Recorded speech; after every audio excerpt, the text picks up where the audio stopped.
wind direction, they're going to jump out of the aircraft, probably over the town. And they were invited to display at the Farnborough Airshow.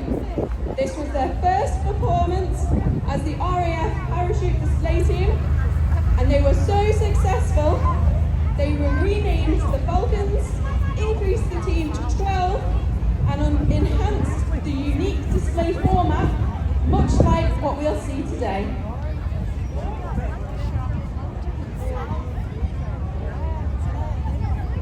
Now, to the skies, small aircraft with a little bit of smoke behind it, starting to approach the town centre. Give a point if you see.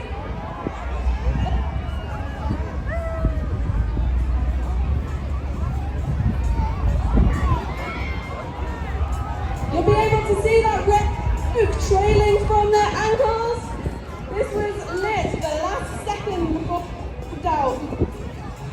We'll go into a nice free fall here before they land themselves up ready for their display.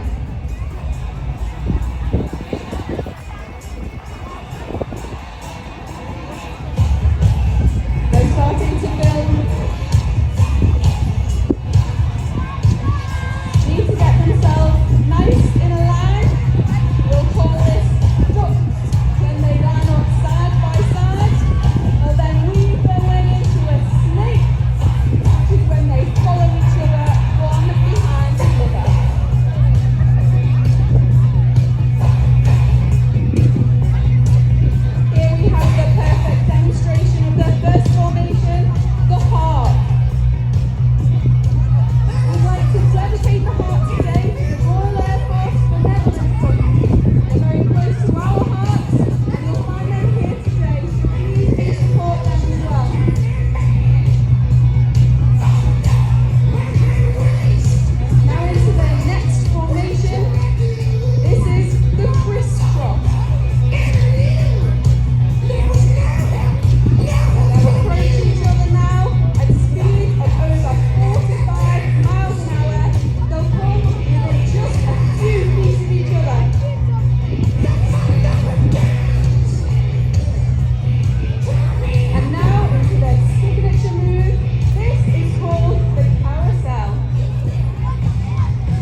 shields.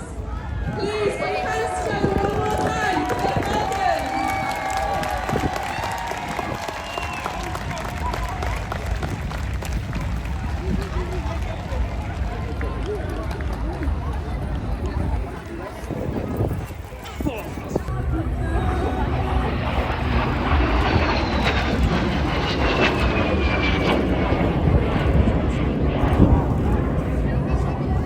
As you can see, you can climb very easily, service ceiling up to 42,000 feet, and it climbs 24 meters per second. So a very accomplished aircraft in its time. Obviously, compared to today's climb rate, it's a little bit pedestrian, but this aircraft really was cutting edge at the time.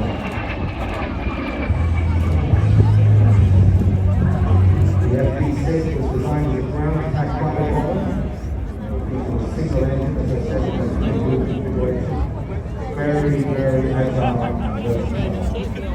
ground attack weapons, as well as air weapons. As we have in Golden engine, it's 500 miles per hour. Aircraft is range 1,200 miles, so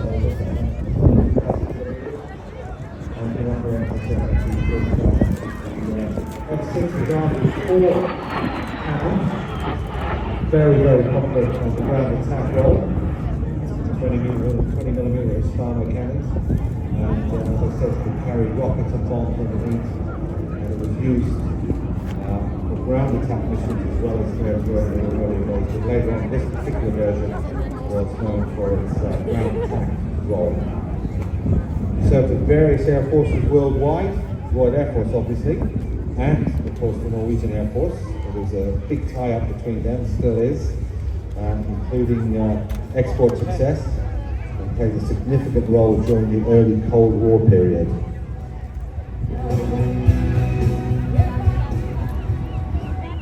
Vampire was amongst the first jet fighters to enter service with the Royal Air Force, and it was pioneering our transition from intelligent aircraft to jet propulsion. So as I said, these aircraft were really cutting edge. The Keller had gone as far as it could with regards to speed and aerodynamics, and of course the Rolls-Royce were involved in the development once Sir Frank Whittle had passed on the trade secrets, and also the Americans were getting involved at the time. So it was all about speed from the jet engines. Now aerodynamics, we're still catching up. As you can see, this is a straight wing, not the swept wing design coming yet. Compressibility on the coming up with airframes that can deal with the huge amount of power from the jet engines. And the Vampire was the very first step in that. And there's many variants of the Vampire as well. There's the Venom, and they were all pretty much taking one step at a time, using data from the wind tunnels,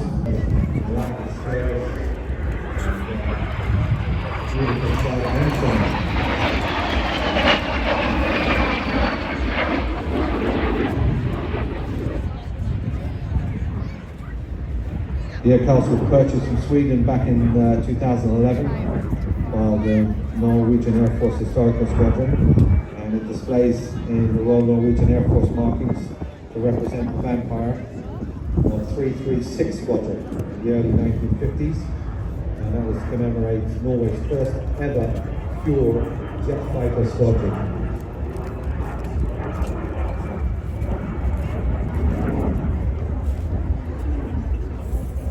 The organisation is a non-profit organisation started back in 2008. It's based at Riga Air Base, 137 Air Wing, and it carries to start at Oslo. And these aircraft flying wherever they want on the air. There are 2 aircraft, obviously here the F-52 as well as a T-55. And they also operate a T-33 and a MiG. Very representative of that part of the world aviation.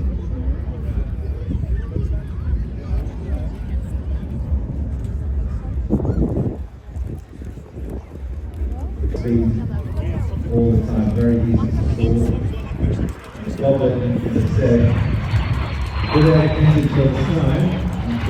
roll. Always nice to see when a pilot does that, he's pointing the nose up before he starts into the roll. You want to see about 5 or 10 degrees of nose up attitude.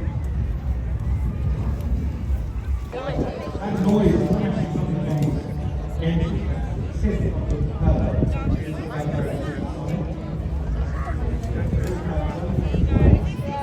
Richard Goodwin, jet fits.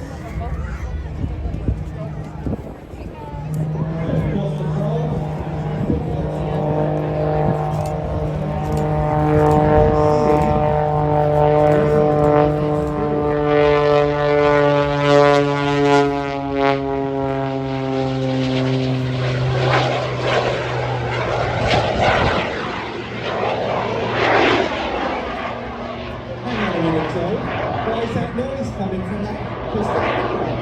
It's a jet aircraft. Now watch this. As it goes up, normally that's a stall turning. The normal pits would now fall out of the sky backwards. But no, he can use the power from the turbines to just keep that aircraft hanging in the air and rolling around. So you can definitely hear when he switches the turbines on. The turbines aren't on all the time.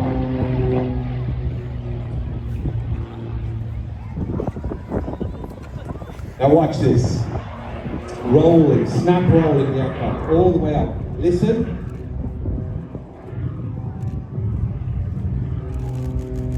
And just falling straight back. No jet turbines at the top of that. That's what we call a launch evac or a stall turn at the top, just falling back into his own smoke.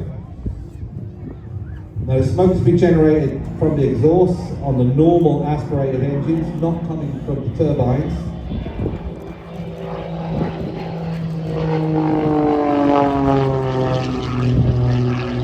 So let's just rolling the aircraft.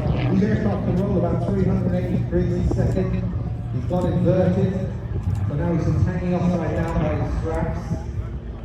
So think of that, 360, so he's got one full rotation and then another half a rotation in 1 second. He has controls on the top and bottom of the aircraft that give him a huge amount of aileron control. Why he wants to be upside down, going all the way around, who knows. So again, that's the sound of the propeller, going slightly supersonic, and it's more of the jet. That's all something that's pretty much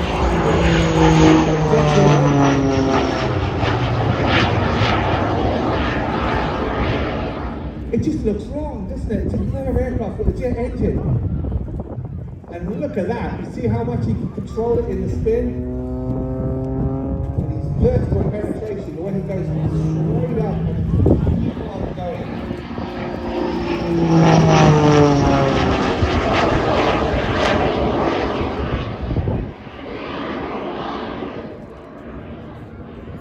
Right now, into the inverted, and then that's a negative G, so unlike positive G that's pushing you down in the seat. That's a horrible negative G because it's pulling all the blood from your lower legs up into his head. He's very uncomfortable. Snap rolling at the top. Rich has got the body of a napkin.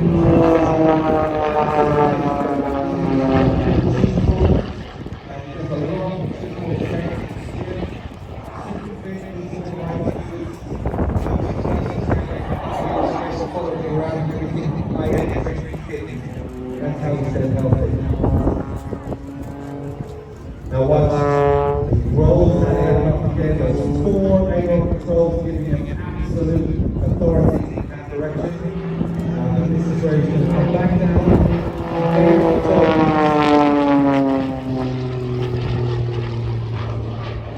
Now watch as he goes up into the ground floor.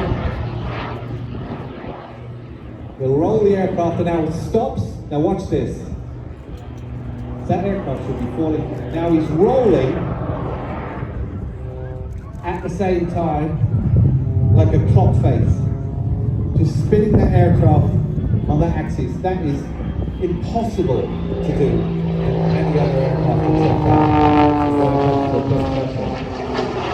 And he's using the thrust from the turbines to do the control of the aircraft.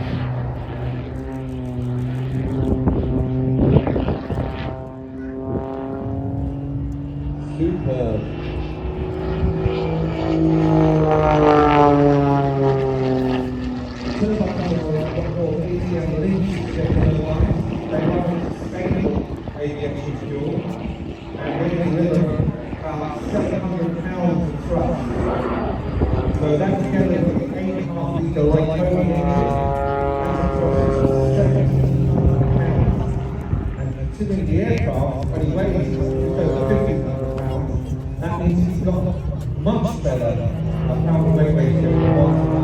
He's got more power than the aircraft weighs, so that means he can go in any direction and still be accelerating.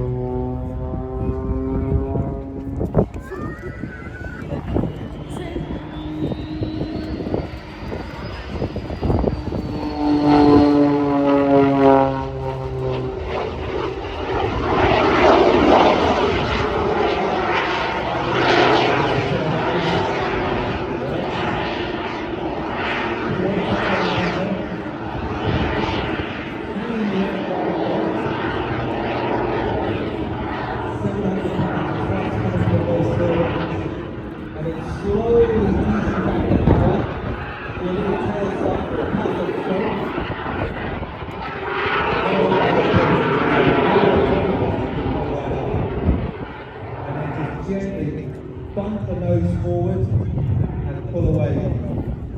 That is unique. That is Richard Goodwin in the jet pits. One up back.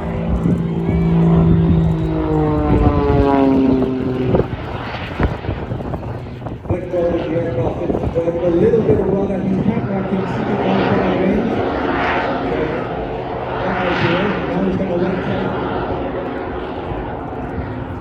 Now he's just using the power from the turbine to turn the aircraft on his back.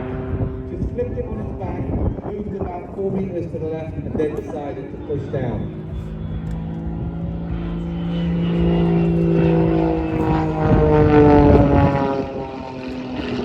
Very strange to find out. Everything I was taught as a pilot just says to me, I think right, that's just work, that's actually falling out of the sky now. And to look at an aircraft just hang upside down like that, and because your brain sees it as a bit special, yeah, it was very resistant at the start, but now it's fascinating.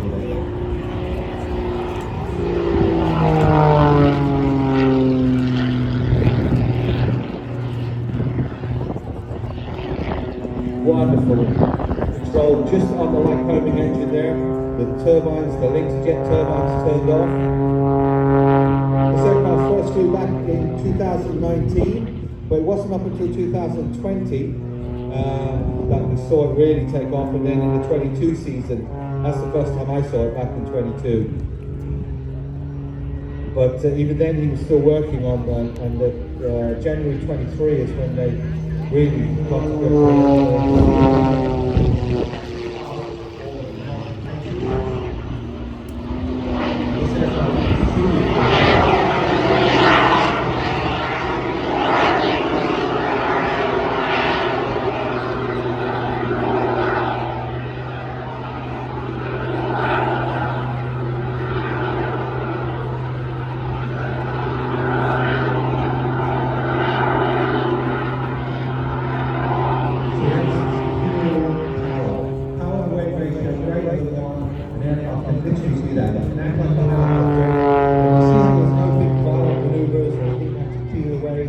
Build up the airspeed over the wing again. He was using just the power from those turbines, just gently push the nose forward. Okay, I'm heading in the direction I need. He's very unlikely he's looking at his airspeed in the player as he's doing that.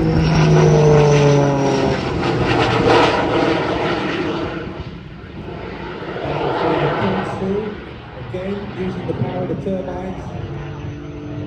See how much tighter that turn is?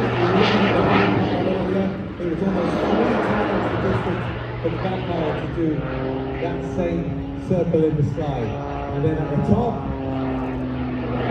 just keep on going. It's literally a reverse corkscrew up the sky.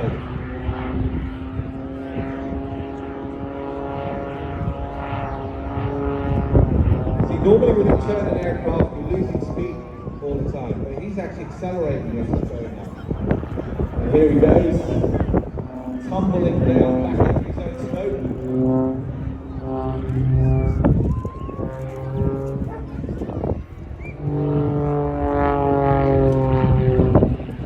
Which is based out of Gloucestershire Airport, down my part of the world in the west of England. He's a big believer in STEM within aviation, and I know that he does a lot of work together with STEM around the world and in the UK. Into the inverted. And then again, that horrible negative G, turning that corner. It's a great way to find a pin. You turn the aircraft upside down on negative G, the pin that just shoots forward onto the top of the tank.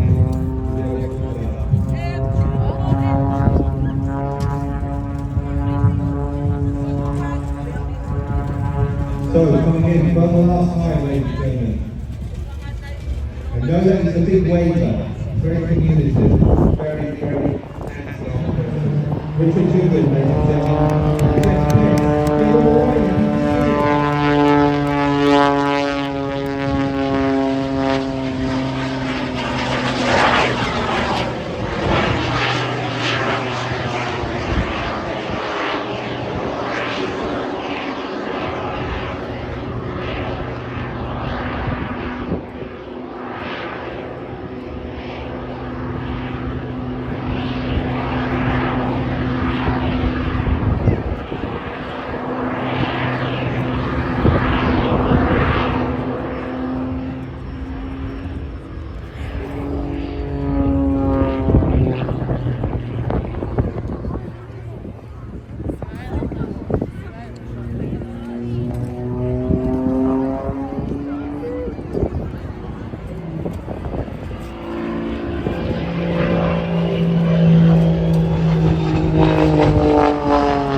So I've done this check flight there, everything on a room, your lovely video moment.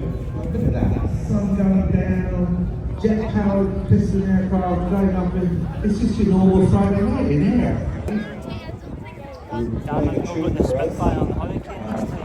Welcome to the Battle of Britain Memorial Flight Lancaster.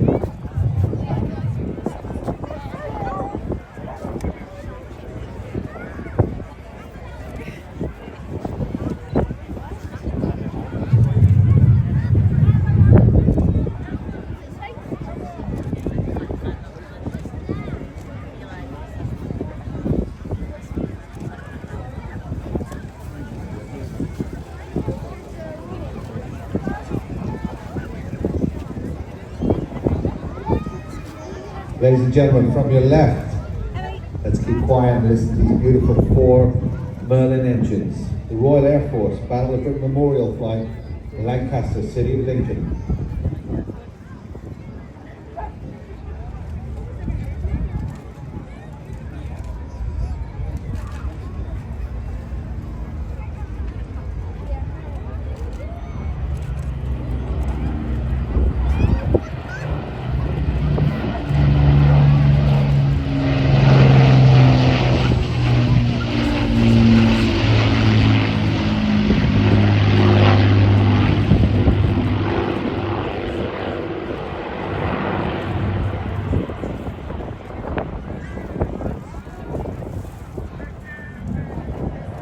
So lots people will tell you, the best commentators are the ones that shut up. I'm a good commentator, because I know when to shut up. You do not talk over that aircraft. So Lancaster PA474 is one of only 2 Lancasters remaining in airworthy condition of the 7,377 that were built. It was built at Vickers Armstrong Broughton factory, Hayward, completed in May of 45, so the war in Europe had obviously ended a few weeks earlier before that. So the aircraft was modified and shipped off to the Far East for operations there.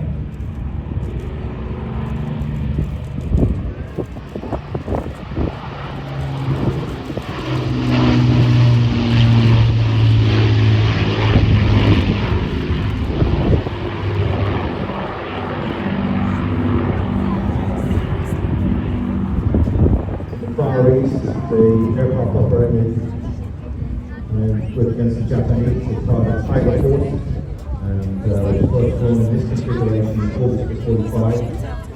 It completed combat operations in part of the aircraft was deployed. It said it soared for just 3 hours and 10 minutes on the airplane before it was just into combat. So September 48 to February 52, first was the York network. PA Force jumped area Sterling in South Africa. So it was they wrapped up about 2,000 flying hours.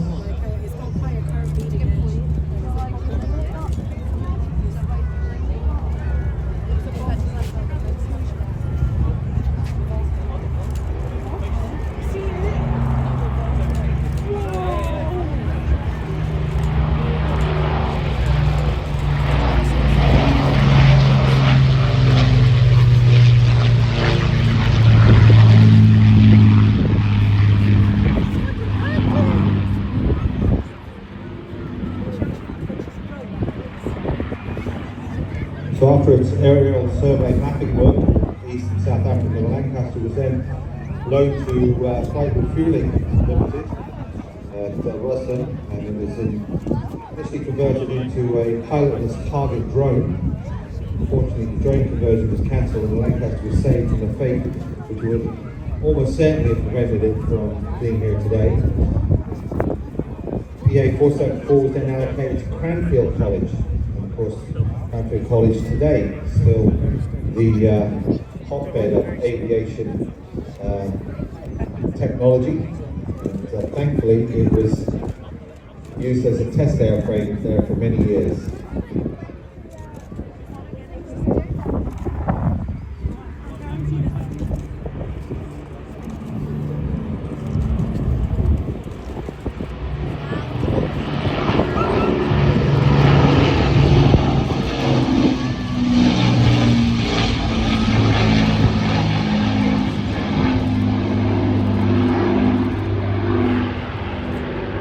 After 10 years in Cranfield, the aircraft still airworthy.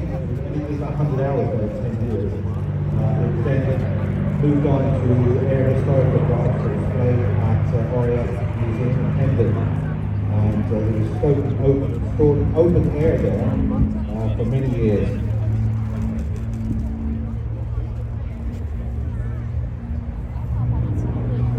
Thankfully, the CO-44 Squadron, which was the first unit equipped with Lancasters, gained permission for PA 464 to be transferred into the care of that squadron. And then it was reborn.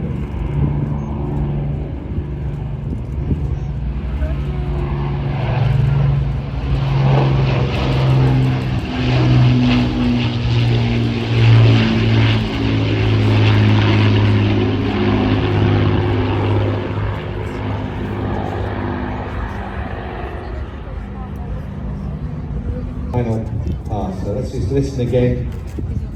Commentators dream this aircraft, let the aircraft do the talking.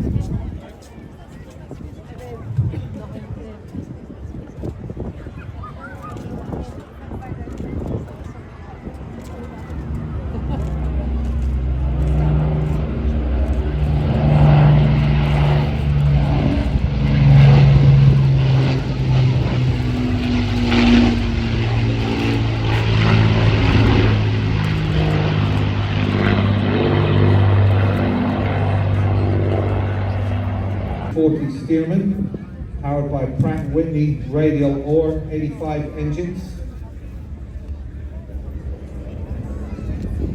Engines almost 17 litres, nearly 9 times bigger than the average family car.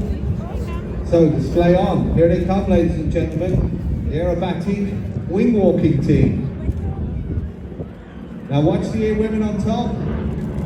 By the way, they volunteered to do this. They weren't forced into it. There was a selection process. They freely agreed to go on top of that wing. Now the noise you're going to hear is the tips of the propellers reach supersonic speed. That's that.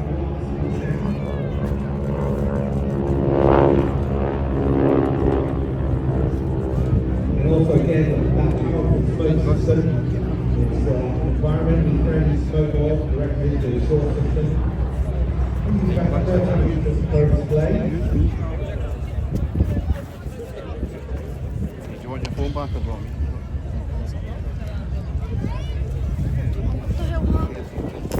Aircraft operate on private aircraft down.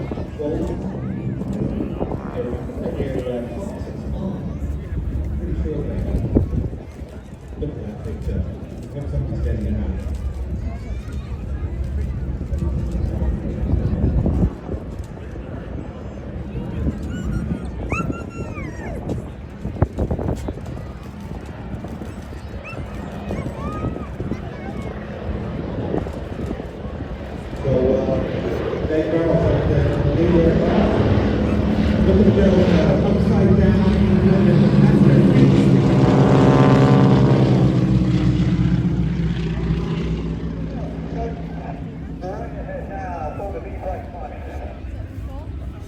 So that's Dave talking. You can see how the girls just swiveled around there. Watch as they reposition the aircraft coming back in now. Very soon.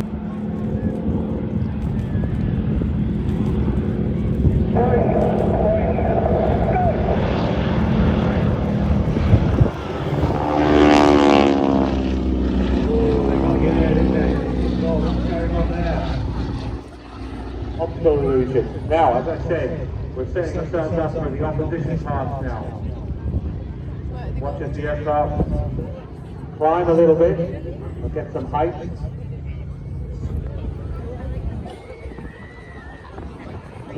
So as they do this, they're going to do what's called the opposition bump, with a 45 pulling out, left to right.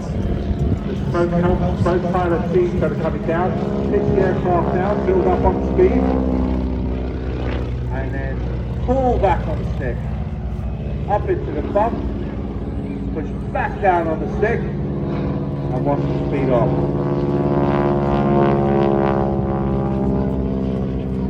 Now into what's called a 45-degree opposition pass.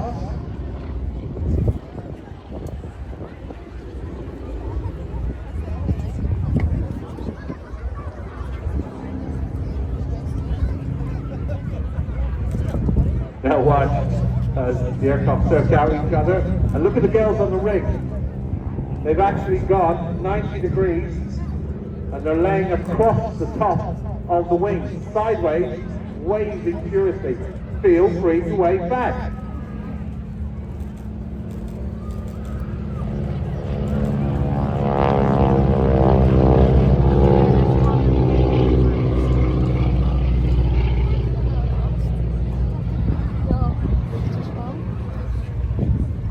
Okay, the girls have righted themselves on top of the wings. They're now in the vertical. They're going to come back in for an opposition flyby. So let's go back into the cockpit. Dave Farrell at the controls. Let's have a listen to him. Can you get inside the boys? Keep that to medium on that. Smoke on, go! One upside down, one right way around.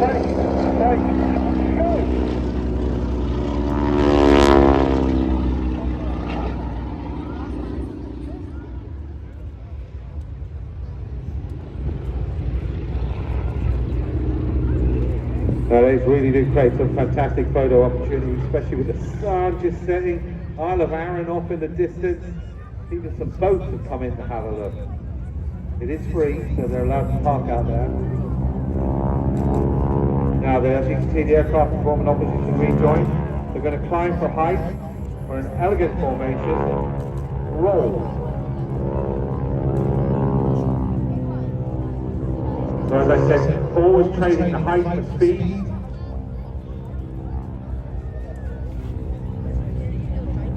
If you do ever get to an airshow where you can see these aircraft up close, their propellers are massive. They're 10 feet wide.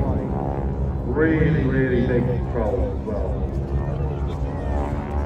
I don't think both of them have dual controls. I know one of them does.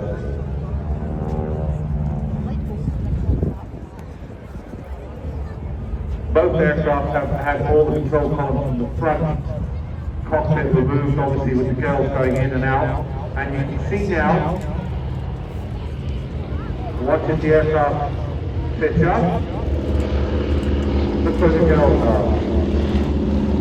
They're sitting on the front of the wing. They come off the harness.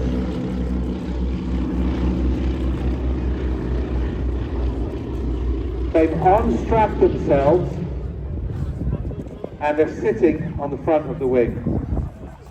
If anyone from Ryanair is here, they're probably looking at that going, do you think we could? Do you think we could? Now watch, because this time they're going to be facing backwards on the top wing.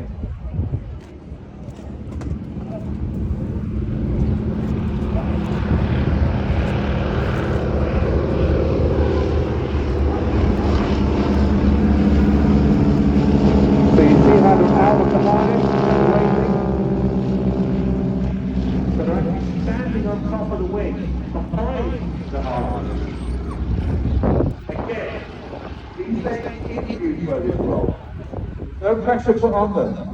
Avics pass. Now watch, coming from your right, watch the girls on top, because this shows the strength. They really are athletes. Obviously I know that the whole team and the girls spend a lot of time in the gym because they have to have a lot of upper body strength to do these sort of maneuvers.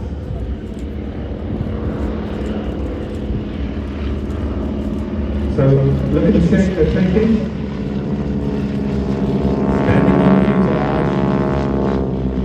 Holding onto the leg in the arabesque pass. I would be calling an ambulance if I tried to do that.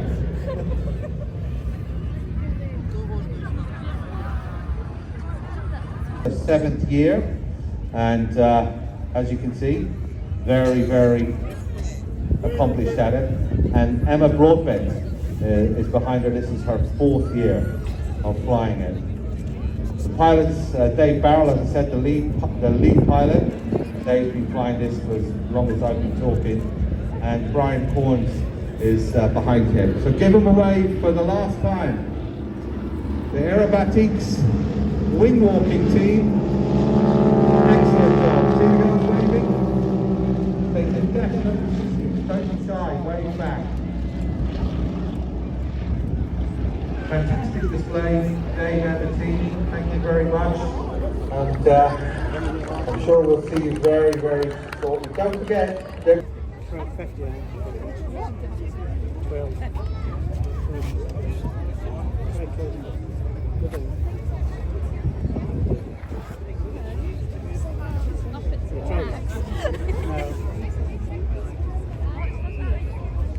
system, which is worked out what sort of pressure needs to be applied where.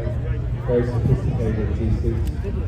Typhoon, of course, 4.5 generation fighter, and also known as the Eurofighter, in service throughout Europe and also in the Middle East now, becoming very popular. This aircraft is going through an upgrade system at the moment. There's a new radar going on called Radar 2, and the word is it's a game changer. This aircraft is now going to be doubled, if not more. You'll see them in a minute. This aircraft is back already. It has the D-Day striped invasion paint scheme, which obviously commemorating the D-Day 60th this year. So from your left, you can see the lights on, ladies and gentlemen. Get your eyes to the skies. It's time to bring the noise. It would be a great pleasure to introduce 2024.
See the canards at the front?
So, finally turn the reheat off. Now watch as he pulls the aircraft around, that full body G-suit, maximum pressure at the moment as he's countering that 9G turn. Is that happens with that sound? Rolling the aircraft round, back into reheat.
Now a hard turn back to see the afterburners coming back on.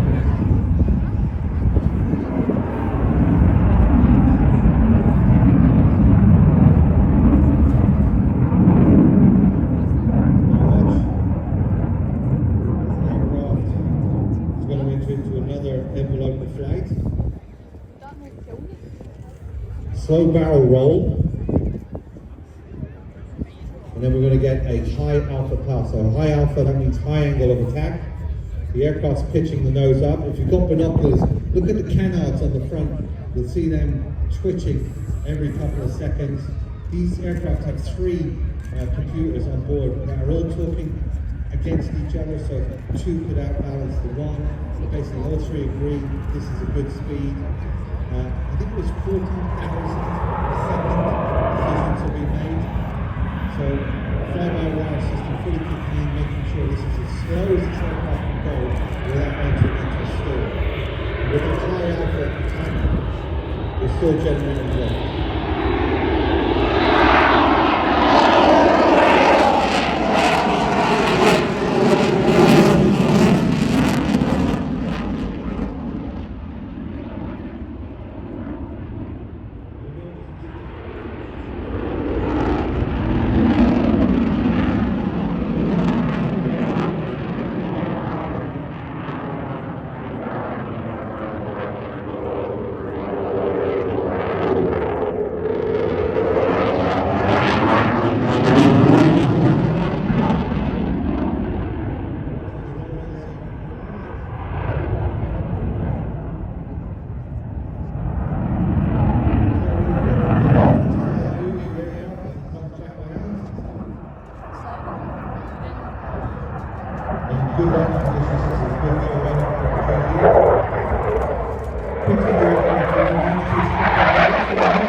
instead of the blood rushing down, it's actually coming up into your head. Very, very uncomfortable.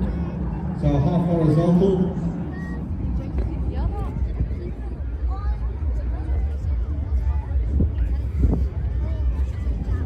Bring the aircraft back around, and as you can hear, he loves that reheat button. He just can't keep his finger off it.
Then he's going to pitch the aircraft up and go straight up into the vertical.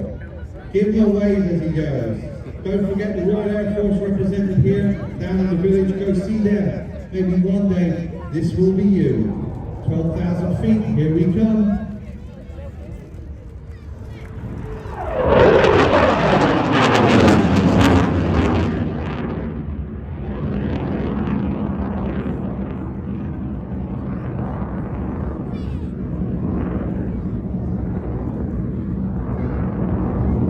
Ladies and gentlemen, what a fantastic day.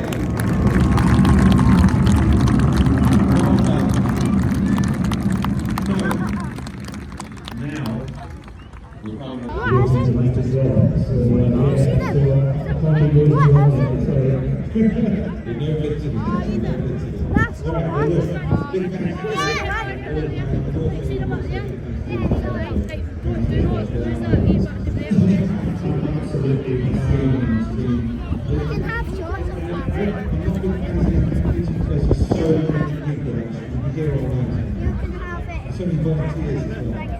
yeah, if you looked at the sites on Sunday and Monday when it first went up, we were really concerned. But anyway, I can see two doors. Well, that's my cue. And as I said, the guys with drums have their own music, so if you look straight ahead, right out over the beautiful, beautiful water. Of course, it's the Airborne Pyrotechnics sponsored by City Charles Aviation Insurance. Let's sit back, relax, and listen to the music.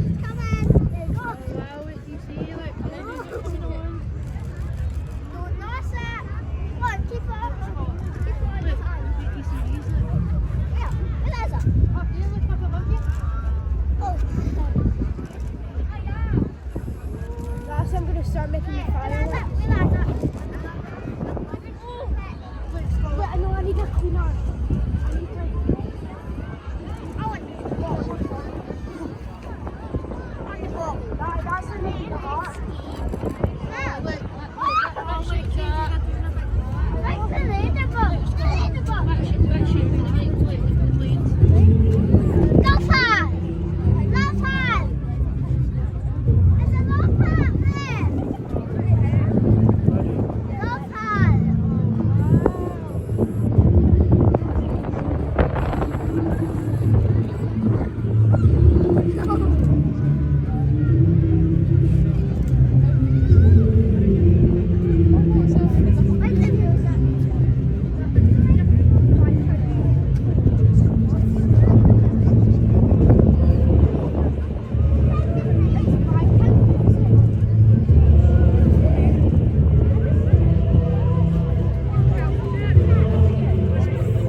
Ladies and gentlemen, give a round of applause for Pyrotechnics Wingwalkers.